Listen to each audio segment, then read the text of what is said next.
আজ মির্জা আব্বাসের বাসায় সেনাবাহিনী অভিযান চালায়।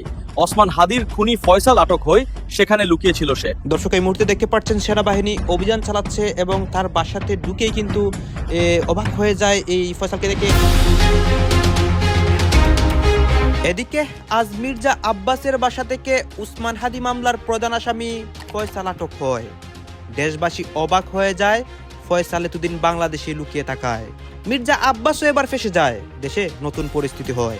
দর্শক, প্রশাসন এবং সেনাবাহিনীর মধ্যে থাকা ভারতীয় দালালদের চক্রান্তে শরীফ ওসমান হাদির হত্যার ঘটনা ধামাচাপা দেওয়ার সর্বোচ্চ চেষ্টা চলছে।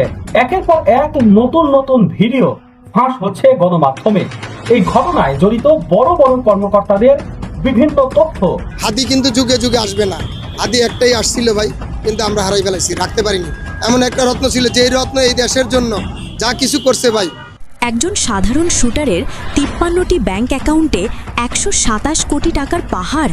শরীফ ওসমান হাদি খুনের ঠিক আগ মুহূর্তে কার ইশারায় অ্যাকাউন্টে ঢুকলো কোটি কোটি টাকা? ভারত কিংবা অন্য কোনো রাষ্ট্র নয়। এই হত্যাকাণ্ডের মাস্টারমাইন্ড কি তবে খোদ দেশেরই কোনো প্রভাবশালী রাজনৈতিক রাঘব্য? রাজনীতির আলোচনায় বাংলাদেশকে বলা হতো যে দুই বেগমের দেশ, খালেদা জিয়া এবং শেখ হাসিনা। খালেদা জিয়ার মৃত্যু আওয়ামী লীগের জন্য কিছু নতুন সমস্যা, নতুন চ্যালেঞ্জ। একদিকে বেগম খালেদা জিয়ার ঘটনা নিয়ে কথা হচ্ছে, অন্যদিকে আজকে সবচেয়ে বড় ব্রেকিং নিউজ, উসমান হাদি মামলার প্রধান আসামি ফয়সাল আটক হয় এবং দেশের মধ্যে অনেক অভিযান চলছে। দর্শক শ্রোতা, উসমান হাদি মামলার আসামি যাতে সঠিক বিচার পায়, যাতে খুব শীঘ্রই গ্রেপ্তার করা হয়, এই নিয়ে গত কিছুদিন যাবৎ রাজপথ উত্তাল ছিল। সাধারণ মানুষরা রাজপথ ব্লকআউট করে দেয়। এখন দেখতে পারি নতুন ঘটনা ঘটে এবং সেই ফয়সাল আটক হওয়ার পর তার নিজের মুখে অনেক কথা বলে। আপনারা সম্পূর্ণ ভিডিও দেখবেন। উসমান হাদি মামলার সর্বশেষ অবস্থা এবং মির্জা আব্বাসের নামও যে আসে এবং তার বর্তমান অবস্থা, এইসবও দেখতে পারবেন এই একটি নিউজ প্রতিবেদনে। আসুন আমরা কথা বাড়াবো না দর্শক শ্রোতা, আমরা সরাসরি ভিডিওর মূল আলোচনায় চলে যাব। এরই মধ্যে কয়েকটা ইম্পর্টেন্ট ক্লিপ দেখাবো, সেই ক্লিপগুলো দেখলে আপনারা অবাক হয়ে যাবেন। তোরা যাদের কাছে বিচার চাস, কোনো লাভ হবে না, এরা শেখ হাসিনার গোলাম। ইনকিলাব মঞ্চের মুখপাত্র শহীদ ওসমান হাদি হত্যাকাণ্ডের ঘটনায় মূল আসামি ফয়সাল ও আলমগীর কোথায় আছে তার কিছুই জানে না প্রশাসন। যদিও তার গ্রেপ্তার না হওয়া পর্যন্ত সর্বোচ্চ শক্তি দিয়ে কাজ করার কথা জানিয়েছেন র্যাবের মহাপরিচালক অতিরিক্ত আইজিপি AKM শহীদুর রহমান। এদিকে সাংবাদিক ইলিয়াসের তথ্য মতে ঘাতক ফয়সালকে ইচ্ছে করে গ্রেফতার করছে না প্রশাসন, কারণ এই ঘাতক এমন একজন ব্যক্তির বাসায় লুকিয়ে আছে যেখানে হানা দেয়া র্যাব পুলিশের পক্ষে এমনকি সরকারের পক্ষেও সম্ভব হচ্ছে না। তাই ইচ্ছা থাকলেও ফয়সালকে গ্রেফতার করা যাচ্ছে না। অন্যদিকে বিভিন্ন ভিডিও ছড়িয়ে দেশবাসীকে একের পর এক চুতিয়া বানানো হচ্ছে। প্রশ্ন হচ্ছে, কোথায় আছে ফয়সাল? এ বিষয়ে কি জানালেন সাংবাদিক ইলিয়াস? চলুন বিস্তারিত জেনে নেওয়া যাক। ওসমান বিন হাদির ঘাতকদের মোবাইল লোকেশন অনুযায়ী পুলিশ যে সর্বশেষ অবস্থান শনাক্ত করেছে তা কোনো সাধারণ জায়গা নয়। DOHS এর একটি বাসা, মানে যেখানে আর্মির বড় বড় কর্নেল, মেজর আর জেনারেলরা থাকেন। যে বাসাটিতে ছিলেন সে বাসার মালিক একজন ব্রিগেডিয়ার জেনারেল। এই তথ্য শুধু একটি আসামি ধরার ক্লু নয়, এটা বাংলাদেশের রাষ্ট্রীয় কাঠামোর ভেতরে লুকিয়ে থাকা একটি বৃহৎ অপশক্তির ভয়ঙ্কর ইঙ্গিত। ইলিয়াস লিখেছেন, ওসমান বিন হাদির ঘাতক ফয়সাল DOHS এ আছে, এটা শতভাগ কনফার্মড। সেনাবাহিনী কোনো ঝুঁকি নিতে চায় না, তাই আমার গতকালের পোস্টটি BTRC সরিয়ে দিয়েছে। এখানে ইঙ্গিত পাওয়া যাচ্ছে বাংলাদেশের রাষ্ট্রীয় কাঠামোর ভেতরে লুকিয়ে থাকা একটি বৃহৎ অপশক্তির বিষয়। এই দেশে সত্য বলার অপরাধে, ভারতীয় আধিপত্যের বিরুদ্ধে কথা বলার অপরাধে শুধু হাদি নয়, দেলোয়ার হোসেন সাঈদী থেকে শুরু করে একজনের পর একজন সংগ্রামী মানুষ শহীদ হয়েছেন। প্রশ্ন একটাই, এরা কার হাতে নিহত? উত্তর দিন দিন স্পষ্ট হচ্ছে, রাষ্ট্রের ভেতরে গড়ে ওঠা অপশক্তির হাতে।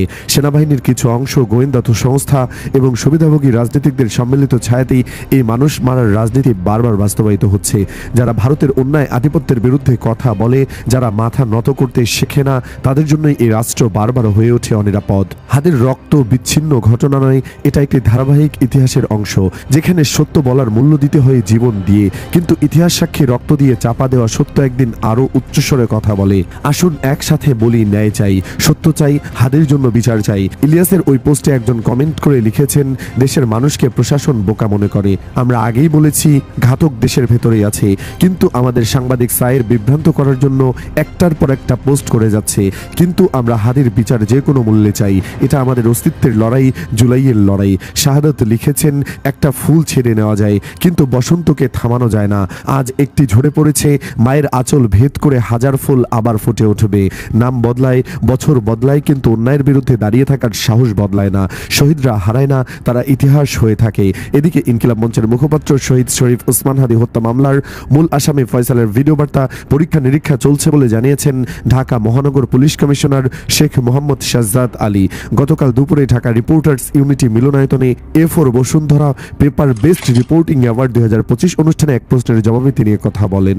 ভিডিওটা আমরা পরীক্ষা করছি, পরীক্ষা নিরীক্ষা শেষে বক্তব্য দেব। প্রধান আসামি ফয়সাল করিম মাসুদের 3টি ভিডিও পরপর সামাজিক যোগাযোগ মাধ্যমে আসে। এরপর ভিডিওতে তিনি জড়িত থাকার কথা অস্বীকার করেছেন, সঙ্গে দাবি করেছেন হত্যাকাণ্ডের পর থেকে তিনি দুবাইয়ে অবস্থান করছেন।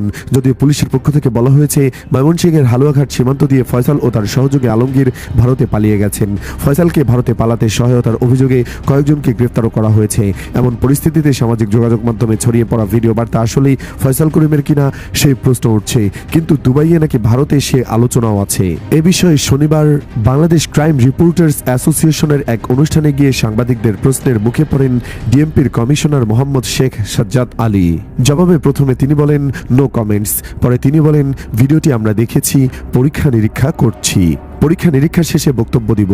হাদির ঘাতক পালিয়ে পাশের দেশে চলে গেছে, এমন তথ্য হত্যাকাণ্ডের পর থেকেই সামাজিক যোগাযোগ মাধ্যমে আসছিল। ফয়সালকে ভারতে পালিয়ে যেতে সহায়তার অভিযোগে আইন শৃঙ্খলা বাহিনী হালুয়াঘাট সীমান্তবর্তী এলাকা থেকে কয়েকজনকে গ্রেফতারও করে। গ্রেফতার করা হয় তাকে, সীমান্তে নিয়ে যাওয়া ভাড়াগাড়ির চালককেও। গত 28 ডিসেম্বর এক সংবাদ সম্মেলনে ডিএমপির অতিরিক্ত কমিশনার ক্রাইম অ্যান্ড অপারেশনস এর SN মোহাম্মদ নজরুল ইসলাম বলেন, ফয়সাল ও তার সহযোগী আলমগীর হত্যাকাণ্ডের পরপরই সীমান্ত পার হয়ে মেঘালয়ে যায়। তাদের দুজনকে সহায়তার অভিযোগে মেঘালয় পুলিশ দুজনকে গ্রেফতার করেছে বলেও জানান তিনি। সেদিন তিনি বলেন, ফয়সাল ও আলমগীর প্রথমে ঢাকা থেকে সিএনজি করে আমিনবাজারে যান, সেখান থেকে মানিকগঞ্জের কামালপুর এবং পরে প্রাইভেট কারে করে ময়মনসিংহের হালুয়াঘাটে পৌঁছান। সেখানে ফিলিপ নামে একজন তাদেরকে সীমান্ত পার করে পুত্তি নামে একজনের কাছে হস্তান্তর করে।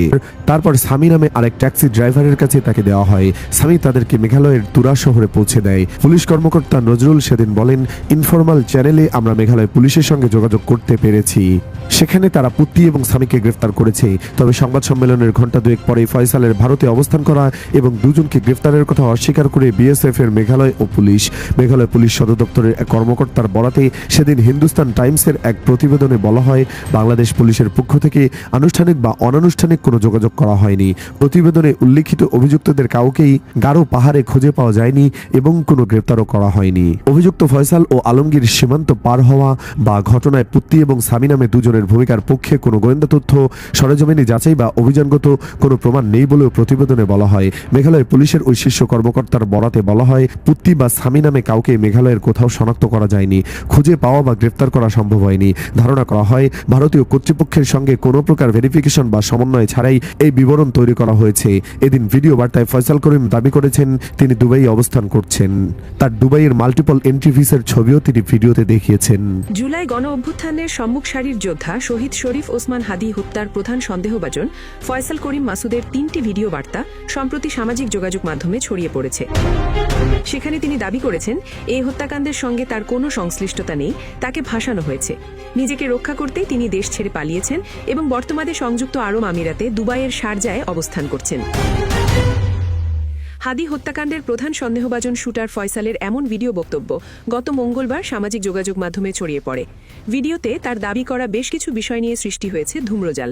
যদিও অনেকেই বলছেন ফয়সালের ভিডিও কৃত্রিম বুদ্ধিমত্তা AI দিয়ে তৈরি করা। এতে ভিডিওটি আসল না নকল সেটা নিয়ে পরীক্ষা নিরীক্ষা চলছে বলে সাংবাদিকদের জানিয়েছেন ঢাকা মহানগর পুলিশের কমিশনার। এদিকে গত বুধবারই ভিডিও বার্তার প্রথম অংশ যাচাই করেছে ডিজিটাল অনুসন্ধানমূলক সংবাদ মাধ্যম দ্য ডিসেন্ট। তাদের ফেসবুক পেজে এ বিষয়ে পর্যবেক্ষণ তুলে ধরে বলা হয়েছে, ভিডিওটি AI দিয়ে তৈরি করা হয়নি, কারণ ভিডিওতে ফয়সালের চেহারা, মুখভঙ্গি তার বাস্তব চেহারা ও মুখভঙ্গির সঙ্গে পুরোপুরি সাদৃশ্যপূর্ণ। ভিডিওর ব্যাকগ্রাউন্ড নয়েজ যাচাই করে নিশ্চিত হওয়া গেছে তা AI জেনারেটেড নয়। অন্তত 4টি নির্ভরযোগ্য এআই যাচাই টুলে পরীক্ষা করার পর প্রতিটি টুলই ভিডিওটি এআই জেনারেটেড নয় বলে সিদ্ধান্ত দিয়েছে। ভিডিওর একাধিক ফ্রেমে দেখা যায় ফয়সাল নির্দিষ্ট একটি মুখভঙ্গি করার সময় তার থুতনিতে থাকা দাড়ি অদৃশ্য হয়ে যাচ্ছে। দ্য ডিসেন্টের বিশ্লেষণ বলছে এটি মূলত ভিডিও রেকর্ড করার সময় ফিল্টার, এসব ফিল্টারও এআই প্রযুক্তি ব্যবহার করে থাকে, অন থাকার প্রভাবে হয়েছে। এ দাড়ি অদৃশ্য হয়ে যাওয়ার দৃশ্য প্রমাণ করে না যে পুরো ভিডিওটি এআই সৃষ্ট কন্টেন্ট। এছাড়া ভিডিওটি ফয়সাল দাবি করেছেন তিনি বর্তমানে দুবাইয়ে আছেন। আসলেই তিনি দুবাইয়ে আছেন কিনা তা শুধু এই ভিডিওর মাধ্যমে যাচাই করা সম্ভব নয়। ফয়সাল ভিডিওতে দাবি করেছেন হাদিকে হত্যায় ব্যবহৃত বাইকে তিনি ছিলেন না। তবে দ্য ডিসেন্ট আগেই বিশ্লেষণ করে দেখিয়েছে হাদিকে হত্যায় ব্যবহৃত বাইকে ফয়সাল করিম এবং তার সহযোগী আলমগীর শেখ ছিলেন। বাইকের পেছনে বসে গুলিবর্ষণকারী ব্যক্তি ফয়সাল করিম এবং বাইক চালক আলমগীর শেখ।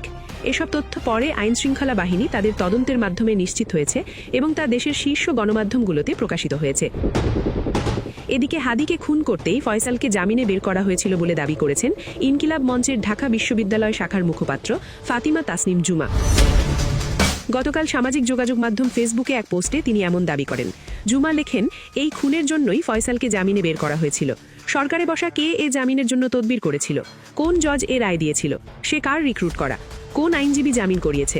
কার চ্যানেলে সে ইনকিলাবে এসেছিল?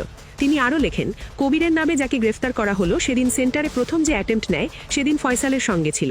আজকের বিষয় খালেদা জিয়া প্রয়াত শেখ হাসিনার সামনে এর ফলে যে চ্যালেঞ্জগুলি হাজির হয়েছে, আজকে সেই বিষয়গুলি আমি আমার মতো করে উত্থাপন করব এবং বিশ্লেষণ করব। রাজনীতির আলোচনায় বাংলাদেশকে বলা হতো যে দুই বেগমের দেশ, খালেদা জিয়া এবং শেখ হাসিনা। 80 বছর বয়সে খালেদা জিয়া প্রয়াত হলেন সদ্য। গত 4-4.5 দশক বাংলাদেশের রাজনীতিকে যারা চালনা করেছেন, যদি বলা যায় যে যারা রাজনীতিকে চালনা করেছেন, তাহলে এই দুজনে কিন্তু বাংলাদেশের রাজনীতিকে চালনা করেছেন। দুজনে দুটি ভিন্ন দলের সভানেত্রী। খালেদা জিয়া বিএনপির চেয়ারপারসন ছিলেন, শেখ হাসিনা এখনও আওয়ামী লীগের সভানেত্রী, এবং তার রিপ্লেসমেন্ট এখনও আওয়ামী লীগ কাউকে ভাবতে পারছে বলে মনে হয় না। সেটা শেখ হাসিনার নিজের কৃতিত্ব যে তিনি এমন একটা নেতৃত্ব দলের মধ্যে তৈরি করেছেন, নিজের নেতৃত্ব, যে তাকে রিপ্লেস করার কথা কেউ ভাবছেন না।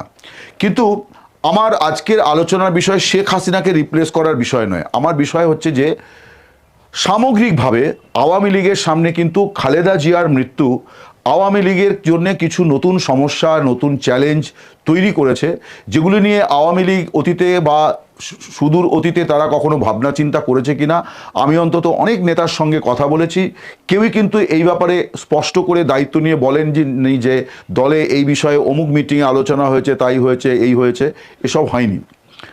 খালেদা জিয়া এবং শেখ হাসিনা প্রায় কাছাকাছি বয়স। শেখ হাসিনার এখন 78 বছর বয়স, তিনি বেশ সুস্থ আছেন। আমি প্রার্থনা করব যে তিনি সুস্থ থাকবেন, তার দীর্ঘায়ু কামনা করি। কিন্তু রাজনীতিতে কতগুলি বাস্তব পরিস্থিতির কথা সবাইকে মাথায় রাখতে হয়।